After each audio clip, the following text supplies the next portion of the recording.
Rehabilitation versus incarceration, and why rehabilitation is the future of tackling substance abuse and lowering related crime in America. So, as we know, there's always been a debate about whether or not incarcerating people is the only way to hold people accountable for their wrongdoing, or whether or not rehabilitating is the better option to solving the problem of substance abuse in the long run and preventing overall crime. Let's look at incarceration. Incarceration, by its very nature, is a short-term solution to cater to one specific issue. Rehabilitation, on the other hand, is a solution with a wider view, attacking the root cause of substance abuse. Let's look at it this way.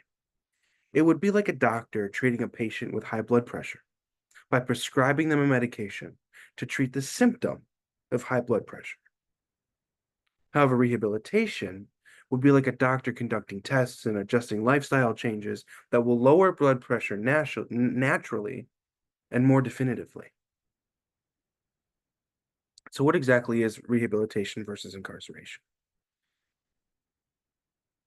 When a judge in a court system sentences someone to a crime, there are two types of punishment that judge may choose to use. One option that a judge may use is something called punitive justice, which is a punishment that is based off of holding people accountable for their wrongdoing through incarceration. The other type that is commonly used in the courtroom is restorative justice, which is principled off the idea that a crime can be dealt with through rehabilitation and a change of lifestyle to prevent that crime from reoccurring. Essentially, giving that person convicted the benefit of the doubt. However, according to the Seattle Journal for Social Justice, restorative justice is a fairly new practice and is not something that has really been studied a lot. As stated in the journal review, restorative justice is a process to involve, to the extent possible, those who have a stake in a specific offense, and to carefully and to collectively identify and address harms, needs, and obligations in order to put things as right as possible. This is essentially the belief of assuring that wrongdoings are righted and accountability is met, with the least harm possible done to all parties involved, including the one accused of the crime. Whereas punitive justice focuses strictly on punishing criminal offenders through incarceration, fines, and in some instances, even the death penalty. Punitive justice approaches have been around for centuries, dating all the way back into early civilizations. But nonetheless, both styles of punishment are supposed to be rooted in upholding accountability and reconciliation of apparent conflict. The only difference between restorative justice and punitive justice is that restorative justice is focused on accountability and prevention of similar crimes from being repeated in the future. That is the difference between the two. In the instance where a person is arrested and convicted of criminal possession of a controlled substance, we'll use that example. A punitive justice decision would be to sentence the defendant to 1 year in a state prison as to punish them for possession of a controlled substance. This seems like a quick and easy fix, right? Take care of it, take care of the problem right then and there? Well, not necessarily. This is only a band-aid fix on the wound, and it does not truly resolve the conflict that it's intending to resolve. It only contributes to repeating behavior, and this is why. Incarcerating the defendant holds them accountable, but offers no escape from the substance. Now let's consider a restorative justice approach to the same case. A judge using restorative justice would mandate 1 or more years to drug rehab and court-mandated therapy, and 1 year of probation. This approach addresses two major concerns: getting that person help and holding them accountable for their wrongdoing. Probation holds them accountable, and rehab helps them to have a second chance at life and to encourage lifestyle changes to prevent substance abuse from happening in that person's life in the future. Now, one of many arguments against rehabilitation is that correctional facilities already offer inmates medical care and substance abuse treatment programs in their facility, in the jail facility, the incarceration facility, the prison, whatever. And this is true. Many jails and prisons do offer medical care and substance abuse treatment programs, but there is one huge flaw. It doesn't work. Even though some facilities do offer these programs, they do not even come close to matching the quality of care that is needed to dedicate effective treatment to these people. The main purpose of rehabilitation is to equip people with the tools necessary to sustain recovery and implement new lifestyle changes. According to a study from the Oxford Treatment Center, the American Public Health Association, out of all people who have been incarcerated for drug crimes and who are addicted to certain substances, only 11% of them end up getting one from a drug and addiction treatment. To put that in perspective, that means out of all incarcerated people who are battling addiction, 89% of them go without treatment at all.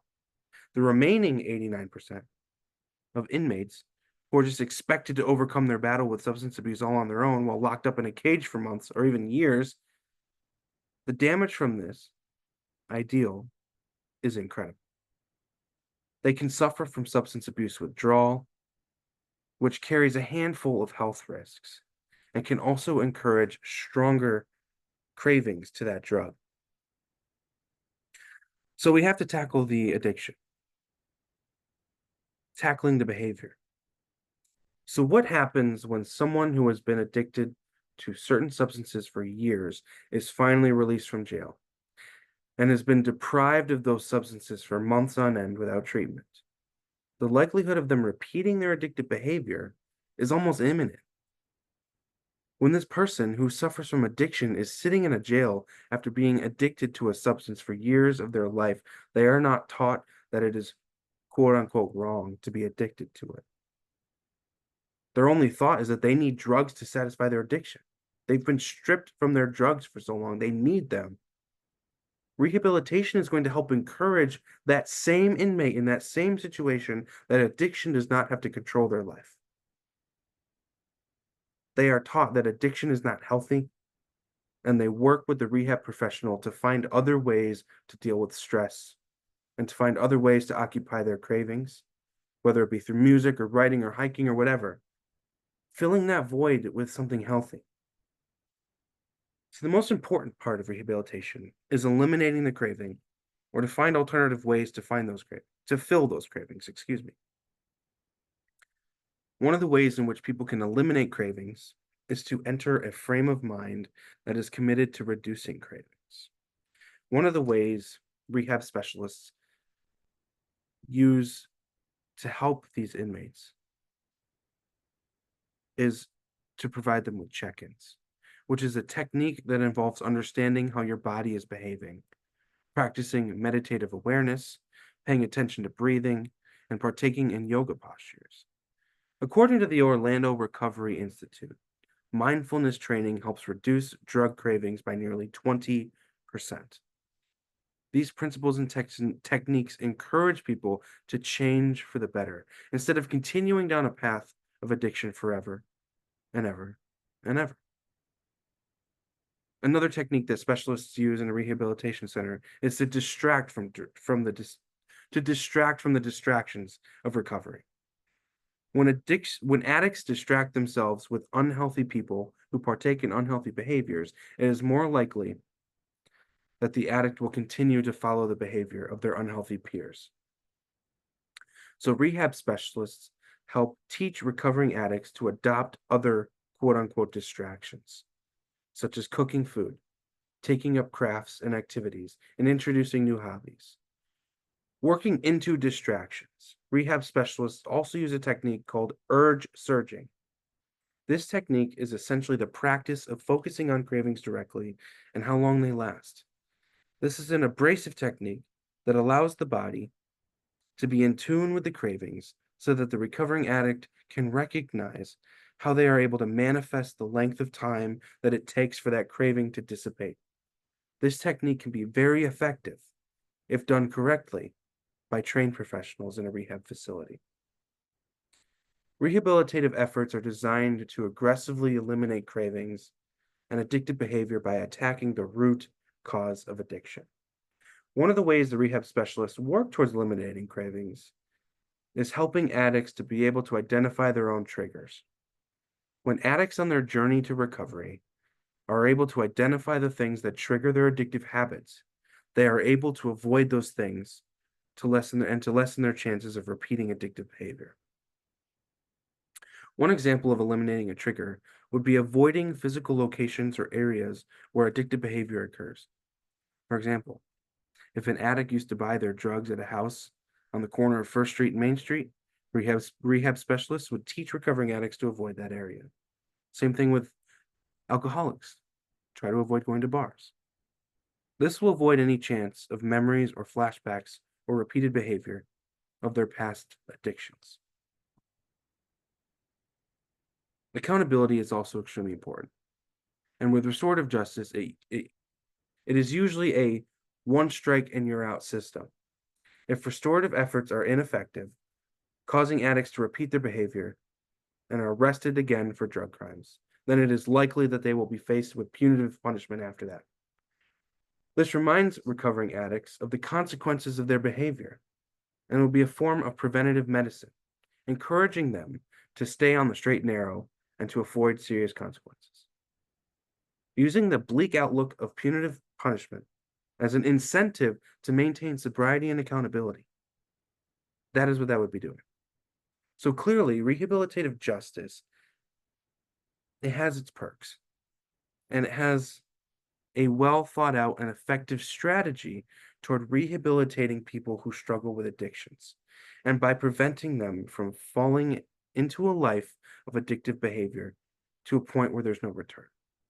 Not to mention, rehabilitation is a much cheaper and more effective option than incarceration. So let's talk about that. The cost of rehabilitation versus incarceration. The cost of incarcerating people is higher than the cost of rehabilitation across the board. There are a lot of aspects of rehabilitation that lead to lower costs across the board. Recovering addicts are typically less likely to commit costly crimes and are usually arrested at lower levels than repeated addicts. Rehabilitated recovery addicts lower the arrest rate, which lowers the incarceration rate, which in turn lowers the court costs, housing costs, food costs, and holding costs of incarcerated people. According to the Economic Burden of Incarceration in the United States Bureau, on average, incarceration costs $91 billion a year in the United States, whereas inpatient rehabilitation costs about $41.1 billion a year. According to Statista Research Department, this is a significantly lower cost of upfront. This is a significantly lower cost upfront, and over time would lead to lower costs in several areas. This puts less financial burden on taxpayers like myself and yourself, and on state departments. On average, the government would be able to save nearly $4.8 billion a year in other areas. This is in addition to the saving difference already implied in the previous statistics.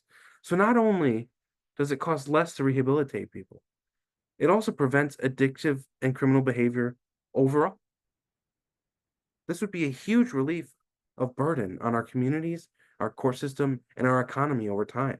So why would we not do it? And it's been proven that addicts are more likely to commit crimes. In the society that we live in today, most crimes are associated with drug use. For example, if someone robbed someone else while they were getting money out of an ATM, some may infer that they were either on drugs or stealing the money to buy drugs. And there is some truth to this because drugs and crime are related in so many ways. According to the Renaissance Recovery, it is believed that in the ballpark of 30% and 50% of common crimes are related to illegal drug use. And many of these crimes may include, the sale of illegal substances, possession of a controlled substance, violent offenses such as assault, domestic violence, manslaughter, murder, you know, vehicle traffic offenses such as speeding, reckless driving, DUI, DWI, vehicular manslaughter, gang violence, burglary, theft, rape, all these things. And most, if not all of these crimes are fueled by a need or craving of substance abuse. Now, the impact of rehabilitating addictive behavior is that it is tackling, again, the root cause of addiction and the root cause of drug-related crimes. And it is the best and most effective treatment. A lot of criminal behavior in general, okay, but specifically illegal substance and addiction and addictive behavior is caused by untreated trauma. Rehabilitation is rooted in treating aspects of unhealthy habits and finds ways to incorporate healthy habits in replace of the unhealthy choices. That is the basis behind treating addiction and trauma. According to the World Health Organization, okay, there are certain environments that promote effective rehabilitation, and prisons are not one of them. Inside of prisons is violence, a lack of privacy, forced solitude and isolation, lack of access to health treatment, overcrowding, insecurity factors, and a lack of productive activities. All of these exposures are linked to increased mental health risk factors such as depression, suicide, anxiety, and so much more. And in an environment suited for rehabilitation, these risk factors would not be accessible or available, but they are in prisons. And rehabilitation promotes health and safety. Those who are addicted to illegal substances or drinking alcohol are typically deficient in a lot of nutrients, which plays a significant role in overall health. Overall health is something that should be increased during rehabilitation, not decreased. In a prison setting, there are likely not easily accessible nutritions who help develop a nutritional plan for inmates that some may desperately need for their overall health. Rehab centers will likely set up nutritional plans that will help ease withdrawal symptoms and increase overall health. This is essential in one's journey towards overcoming addiction. Prisons don't always allow for that. So sometimes, yes, it is necessary to incarcerate. So when are some of those times? Even though rehabilitation is necessary for the prosperity of individuals battling substance abuse, sometimes we can't make an exception. And the main focus of rehabilitation is the safety, well-being, and prosperity of individuals to become better people and increase their overall quality of life by eliminating addiction. However, sometimes the safety, well-being, and prosperity of others has to come first.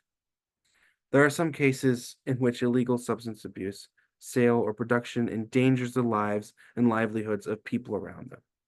For example, if a drug addict who found profitable benefits in selling methamphetamine builds a lab in his basement and then the lab explodes, killing his neighbors, then that would be grounds for incarceration.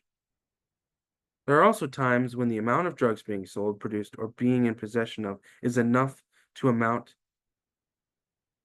to enough drug supply to endanger mass groups of people at one time. This would also be grounds for incarceration. So is restorative justice and rehabilitation constitutional? That's a big question. Well, obviously, the case can be made for restorative justice and rehabilitation, but what does the Constitution of the United States have to say about it?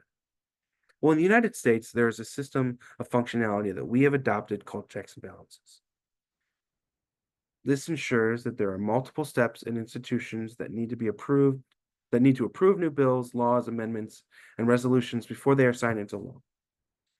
One of those branches of government is called the judicial branch. The job of the judicial branch is to ensure that all laws are adopted are unconstitutional. Some may argue that restorative justice is not constitutional, but there are others who say that it is. So who's right? Well, the answer to that, to answer that question, we must first understand two very important Supreme Court cases. The Supreme Court case of Pepper v. the United States, which talks about how restorative justice and rehabilitation can be implemented and the Supreme Court case of Gale versus the United States, which addresses the precedent set of judges' discretion when it comes to sentencing. So in the case of Gale v. the United States, Brian Gale, who was a student at the University of Iowa, was involved in a drug ring, distributing methamphetamines and MDAs across the campus. He decided to change his life around and left the drug ring voluntarily, where he later moved to Arizona to start a business journey. And he lived a crime-free life when he lived in Arizona. However, his previous crimes made a lasting impact on him. And unknowingly, under search by federal agents. One day, federal agents knocked on his door in Arizona, and he confessed and pled guilty to conspiracy to distribute controlled substances. The people argued for a 30-month sentence of imprisonment to be given to Mr. Gall as punishment for his confessed crimes. A 30-month sentence is the set minimum for this crime in the state of Iowa. However, the judge decided to use her discretion and decided to sentence Mr. Gall for 36 months of probation instead. According to the Supreme Court in the United States v. Booker, sentencing guidelines are merely advisory, and they range from different factors. According to federal sentencing guidelines, before determining a lower sentence, this means that the judge has discretion when it comes to sentencing, but they still have to maintain the required accountability of wrongdoing per the federal sentencing guidelines. In other words, there still has to be some kind of accountability within the sentence. Okay? So it started out as 30 months of imprisonment, and the judge marked it down to 36 months of probation with no imprisonment. That was the debate. Was that constitutional? That being said, the 8th Federal Circuit Court rejected the ruling and deemed the sentence unreasonable. The 8th Circuit argued that even though the guidelines are not mandatory and merely advisory, the judge's sentence fell outside the guidelines of an accountable sentence. They argued that the sentence required a more compelling justification for a reduced sentence. The 8th Circuit Court ruled that the District Court had failed to acknowledge the extent of the crime and focused overwhelmingly on Mr. Gall's youth as a mitigating factor for his reduced sentence. The Supreme Court of the United States v. Booker, the United States court case of Booker v. the United States, was set as a precedent on setting a reduced sentence. The main question being asked was, are appeals courts allowed to determine reasonableness of sentencing guidelines in district courts? And in a 7-1 ruling in the Supreme Court, they revised the appellate court's decision and stated that under the precedent set by the United States v. Booker, federal courts have the ability to determine any reasonable sentence provided that they determine a strong explanation and justification for their sentence. The Supreme Court made clear, per U.S. v. Booker, the sentencing guidelines are merely advisory and can be adjusted to each unique case. This opens a door that can prove beneficial for restorative justice efforts, providing the decision made in Gale v. the United States and in Booker v. the United States. Judges are able to weigh the circumstances of each case on their decisions when it comes to sentencing. If there is an opportunity here, a defendant is convicted of drug possession, a judge can decide to sentence them to probation and to mandatory drug and rehab counseling, and they don't have to incarcerate them. That's basically what this is saying. Even though the minimum sentence for drug possession in your state could be 30 months, the judge has discretion. Given the precedent that the federal sentencing guidelines can be used as an advisory guideline rather than the required guideline, makes this constitutional.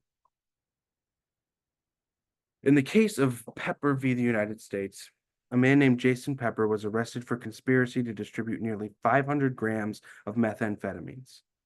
In an Iowa federal court district, Pepper pled guilty to this conspiracy. Amid a number of appeals, Jason Pepper was sentenced to 77 months in prison and 1 year of post-release supervision by a newly revised Lower Iowa District Court. Now, this was a significantly lower sentence compared to similar cases in the past, and based on federal sentencing guidelines, it was a 20% downward departure. The district court then decided to reduce Mr. Pepper's sentence to 65 months instead of 77 months. Given his help and cooperation, that decision was made. However, Mr. Pepper was not satisfied and requested a much lesser sentence given his post-sentence rehabilitation. Given the appeal, the case then went to the U.S.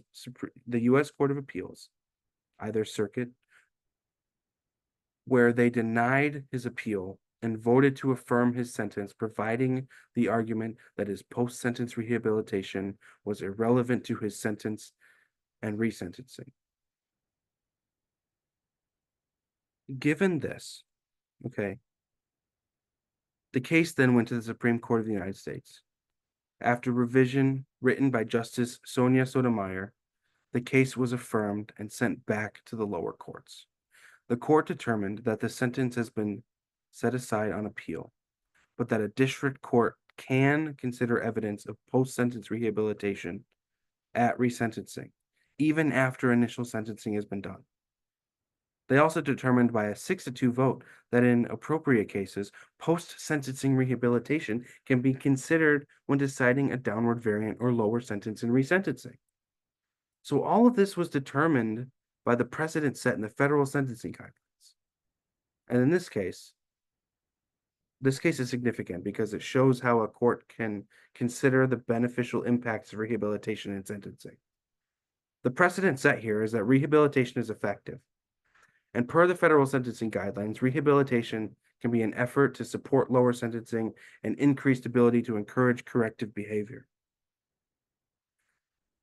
thus providing the idea that post-sentencing rehabilitation is effective and an impactful form of sentencing.